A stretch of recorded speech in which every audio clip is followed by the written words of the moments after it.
सभी को नमस्कार। मेरे नए वीडियो में फिर से आप सभी का स्वागत करती हूँ। आशा करती हूँ आप सब अच्छे होंगे। चलिए कहानी शुरू करते हैं। फिर से एक मोटिवेशनल कहानी लेकर आई हूँ। अपने कंफर्ट जोन को छोड़ना इतना मुश्किल क्यों है।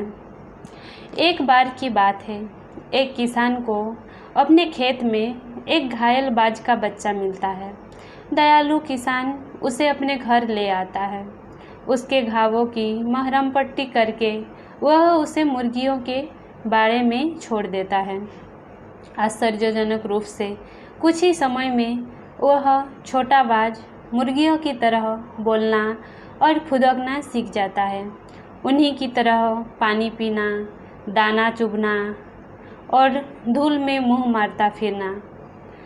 इस तरह काफ़ी वक्त बीत गया। एक दिन किसान का मित्र उससे मिलने आया और जब उसने बाज को मुर्गियों के साथ रहते देखा तो किसान से इस बारे में पूछा। किसान ने सारी कहानी उसे बताई।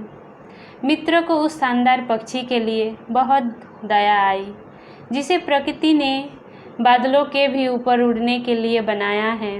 एक शक्तिशाली पक्षी इस तरह धूल में मुंह मारते हुए फुदक रहा है, यह उसके मित्रों से देखा नहीं गया। किसान के मित्रों ने बाज को उठाया और उसे उड़ान भरने के लिए हवा में उछाल दिया। बेचारा पक्षी कभी उड़ा ही नहीं था, धड़ाम से जमीन पर आ गिरा। अब वह उस बाज को लेकर खलियान की चोटी पर चढ़ा और उसे उड़ने के लिए फिर हवा में उछाला।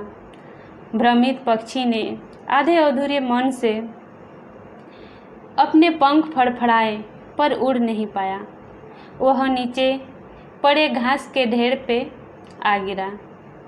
कुछ देर अपने आप को सामान्य करने के बाद वह फिर मुर्गियों की तरह धूल में मुंह मारने लगा। अगले दिन वह बाज को लेकर एक पहाड़ की ऊंची चोटी पर गया।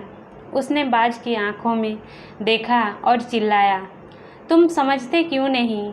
तुम मुर्गियों की तरह रहने के लिए नहीं बने थे, तुम आकाश में उड़ने के लिए बने हो, धूल में पड़े रहने के लिए नहीं। उसने सुनिश्चित किया कि बाज सूरज की तेज रोशनी का सामना कर रहा था।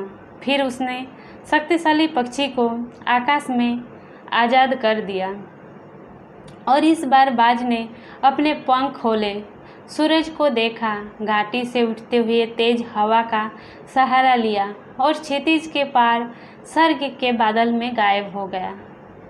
हम भी उसी बाज की तरह हैं, अपनी क्षमताओं का एहसास ही नहीं है। हमें अक्सर अपने अंदर छुपी प्रतिभा का पता ही नहीं होती। क्यों हम कंफर्ट जोन से बाहर नहीं निकल पाते? क्योंकि अक्सर हमें पता ही नहीं होता कि हमारा कंफर्ट जोन क्या है। हनुमान जी की तरह हमें अपनी छुपी हुई शक्तियों की अनुभूति ही नहीं है, जब तक कोई जाम्बोवध हमें उनकी याद न दिला दे। कहानी अच्छी लगी तो प्लीज़ वीडियो को लाइक करिए और चैनल पर नए हैं तो प्लीज़ चैनल को सब्सक्राइब कर लीजिए। पूरा वीडियो देखने के लिए धन्यवाद।